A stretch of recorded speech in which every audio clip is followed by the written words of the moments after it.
Allez, aujourd'hui, on va parler d'un problème qui revient régulièrement lorsque tu veux lancer ton activité sur Internet, peu importe la thématique d'ailleurs, que tu veuilles te lancer dans la vente de formation, que tu veuilles faire du coaching, peu importe. Ce problème, c'est d'avoir une réelle offre, d'avoir quelque chose à vendre, de proposer quelque chose à la vente, tout simplement. Et c'est d'autant plus le cas d'ailleurs quand tu fais du coaching. Il y a beaucoup de personnes qui débutent sur Internet, et puis même, on voit des personnes qui sont là depuis pas mal de temps, qui sont au clair sur leur job, sur ce qu'ils ont envie de créer, ils sont au clair sur ce qui les passionne, mais par contre, ils sont un peu moins au clair avec le fait de proposer quelque chose, d'avoir une offre qui est réellement visible comme telle sur Internet. Alors, je vais te donner un exemple. Imaginons que toi, tu es coach en développement personnel ou que, j'en sais rien, moi, tu es expert en confiance en soi ou tu es expert en stratégie marketing, enfin, peu importe ta thématique. Tu sais ce que tu veux.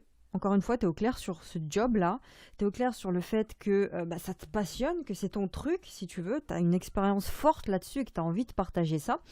Par contre, tu es beaucoup moins au clair sur ce que tu dois vendre. Tu sais pas à quoi correspond une offre en fait, tu sais pas ce que tu dois mettre dedans, tu sais pas qu'est-ce que ça signifie en fait. Et au clair, qu'est-ce que tu dois faire là-dessus. Donc, souvent ce qu'on fait, quand on est dans ce cas-là, en fait, on met en avant les méthodes qu'on a apprises. C'est-à-dire que tu t'es formé dans ton domaine, tu as de l'expérience là-dessus, peut-être que tu as créé une méthode dans ton domaine et tu as envie de partager ça. Tu as envie de partager les outils que tu as utilisés, tu as envie de partager les techniques, les astuces que tu connais. Mais ça, en fait, c'est pas une offre. Ça constitue pas une offre. Tu penses que ça, mettre ça en avant, ça va faire ton offre, en fait. Mais c'est là où tu te trompes. Je vais te donner un exemple. Imaginons que toi, tu sois une femme, tu es une femme et tu as constitué une méthode, tu as créé une méthode pour aider les femmes de plus de 40 ans à reprendre confiance en elles, par exemple, après une déception amoureuse. Bon, on imagine ça. Donc toi, ce que tu vas faire, c'est que tu vas mettre en avant la méthode que tu as toi-même utilisée pour toi, pour t'en sortir, parce que tu as eu cette expérience douloureuse, si tu veux, de déception amoureuse, donc tu t'en es sorti et tu as créé une méthode. Et donc avec des différentes étapes. Et tu utilises aussi des outils, tu utilises des exercices, des cahiers d'exercices, etc.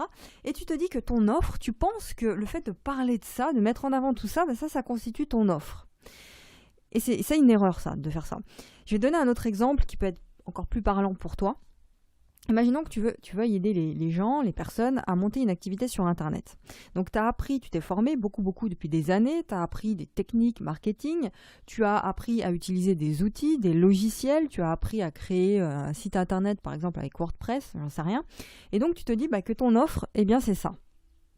Et c'est là où, encore une fois, tu fais une erreur parce qu'en termes marketing, écoute bien, ça c'est important, en termes marketing, une offre, c'est quoi?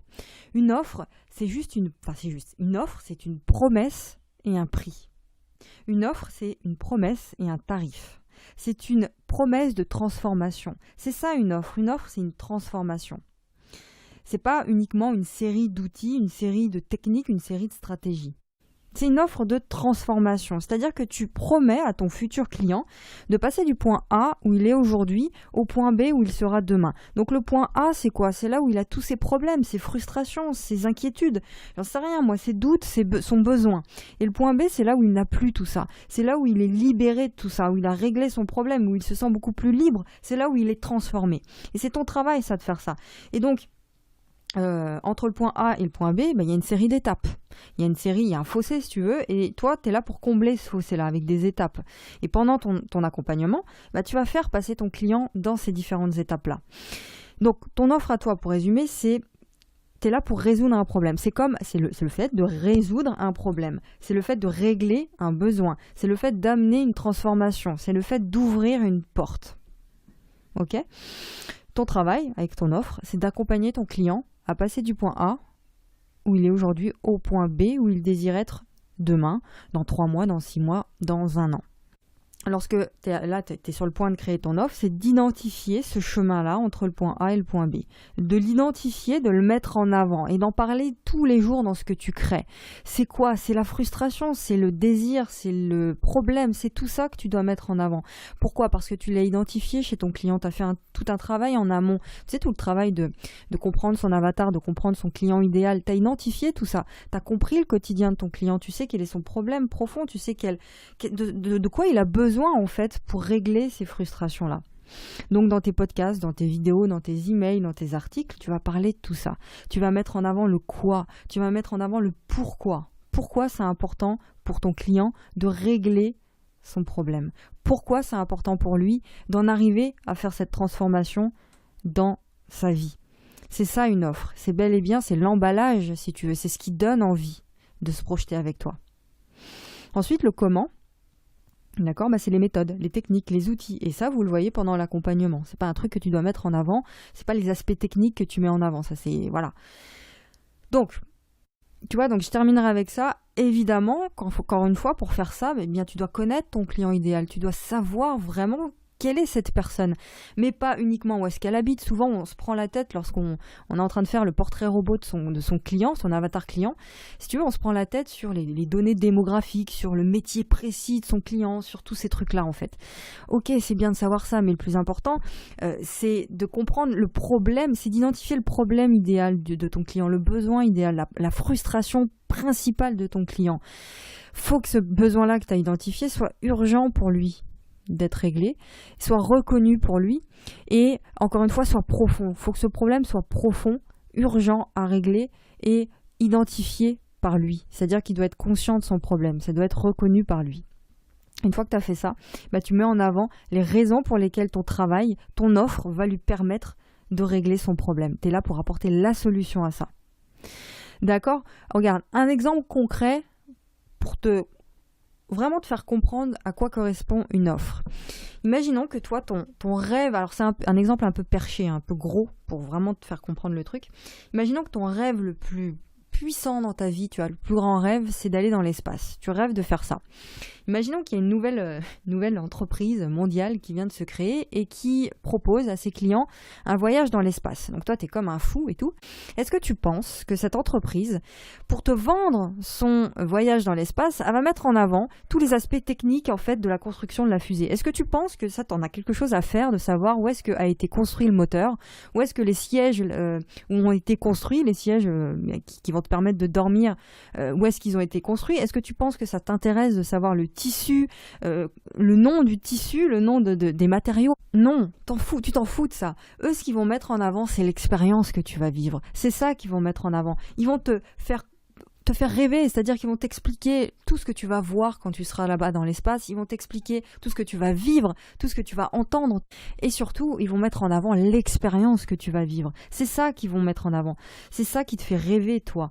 Et eux, ils ont compris quoi? Ils ont compris que tu as envie de t'imaginer dans l'espace. Donc ils vont mettre en avant cette expérience d'être dans l'espace, tout ce que tu vas voir autour de toi dans l'espace, à quel point tu seras émerveillé d'être là dans l'espace, à quel point tu vas être chanceux et privilégié d'être cette personne qui est dans l'espace, à quel point tu vas devenir une personne importante une fois que tu auras fait ce voyage-là, une fois que tu seras revenu sur Terre, eh bien, quelle personne tu vas devenir? Tu seras cette personne qui aura fait l'expérience de l'espace. Tu seras cette personne qui aura fait l'expérience unique d'avoir été dans l'espace. Cette personne rare. Et donc, aux yeux de tes amis, aux yeux de ton entourage, eh bien, tu seras une personne incroyable, une personne exceptionnelle qui a vécu des trucs de fou. Et voilà, on va te regarder comme ça. Et ça, c'est important, tu feras partie de ces personnes-là, minoritaires sur Terre, en fait, qui ont fait des trucs de fou. C'est cette expérience-là qu'ils vont mettre en avant. Tu vois ce que je veux dire? C'est pas les aspects techniques, c'est pas les outils, c'est pas... on s'en fout de ça. Et tu sais, c'est la même chose avec notre exemple de tout à l'heure, où tu aides les femmes à reprendre confiance en elles après une rupture amoureuse. Toi, ce que tu vas mettre en avant dans ton offre, c'est pas les exercices que vous allez faire ensemble, c'est pas uniquement ça. Tu peux le dire ça, mais ton offre, ce que tu vas proposer, c'est quelque chose qui donne envie à la personne. C'est-à-dire que tu vas mettre en avant l'expérience d'être une personne qui a confiance en elle. Qu'est-ce qu'elle va devenir, cette personne-là, une fois qu'elle aura confiance en elle? Comment est-ce qu'elle va se sentir? Et c'est pas uniquement la confiance en soi que tu dois mettre en avant, c'est les conséquences de la confiance en soi. Ce que les gens achètent, c'est une transformation, mais c'est surtout les conséquences de la transformation. C'est-à-dire que je serai capable d'être une personne qui va vers les autres, alors que je n'osais pas le faire jusqu'à maintenant. Peut-être que je serai quelqu'un qui va retrouver un emploi, alors que j'avais perdu cet emploi depuis ma rupture amoureuse, j'en sais rien. Tu mets en avant la personne qu'elle va devenir, ce qu'elle va ressentir, qu'est-ce qu'elle va pouvoir faire, tu la laisses imaginer tout ça une fois qu'elle aura été cliente chez toi. Tu vois, l'idée, c'est l'expérience de la transformation que tu dois mettre en avant. Voilà, j'espère que ça a été clair par rapport à ça. Et puis dernière chose, si tu veux qu'on travaille ensemble sur ta première offre, tu as un peu de mal à mettre tout ça en place, que tu fasses des formations ou du coaching, peu importe, tu cliques sur le premier lien dans la description et tu profites d'une séance découverte gratuite avec moi. On va s'appeler, tu vas me parler de toutes tes difficultés pour la création de ton offre et on va voir comment est-ce que je peux t'aider à faire ça pour ton activité personnelle. Voilà, je te retrouve pour un nouvel épisode la prochaine fois. Je te souhaite de passer un très très bon week-end. À plus tard, ciao.